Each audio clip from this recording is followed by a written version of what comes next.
This week on Q&A, media entrepreneur and travel writer Brian Gruber.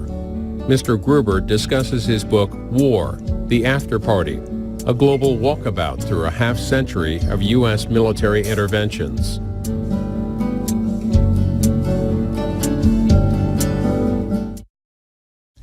Brian Gruber, your book, War, the Afterparty. What's it about? Well, it's about whether we achieve the mission when we go to war. All my life we've been in one military intervention or the other, and in business, often when you look at a project, you look afterwards to see whether you've achieved your objectives and at what costs.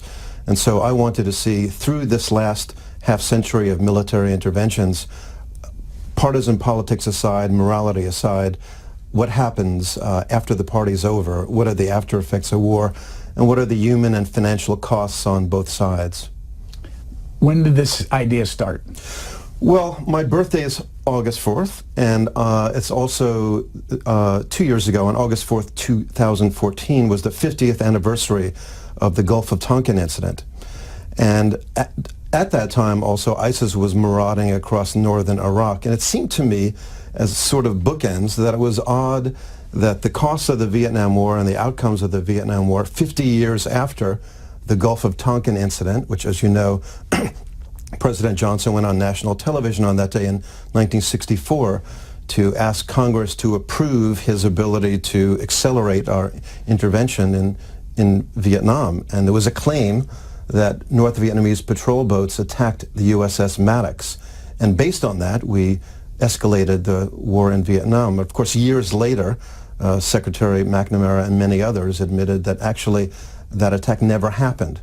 Also, while I was traveling, someone who was on my thesis committee at Pepperdine University when I was going for my master's there and studying broadcast journalism, Nick DeBonis, he kept on posting things that I was posting on Facebook.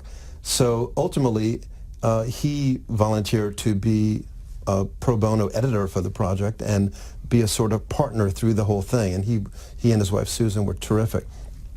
So we worked on it together, and Nick had edited 3 books, and then had a hard stop because I was invited by one of my Kickstarter funders, Adam Edwards, to be on a panel with another project that he funded at the Tribeca Film Festival in April of this year. Iraq.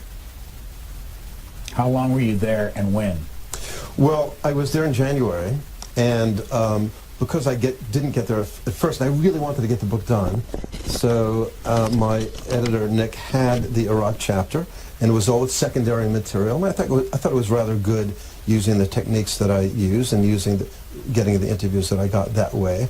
But Nick said, you didn't go to Iraq. And I told Nick, of course, you remember, here's the reasons I didn't go. And he said, well, why don't you go now? And I said, why don't you go now? It just didn't seem like a good idea. And really, out of spite, I went on the web and looked up all the reasons why I couldn't go. And instead, what I found was bloggers in Erbil were saying, no, we're teaching English here. It's completely safe. Anyone can come.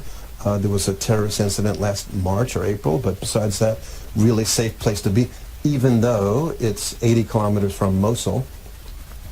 Also, in terms of cost, I think it's going to be very expensive going into Iraq, but I saw a round-trip flight from Dubai for $250, not very expensive. And then third, the Kurdistan Regional Authority allows Americans now to go there without a visa for up to 14 days. So my excuses ran out.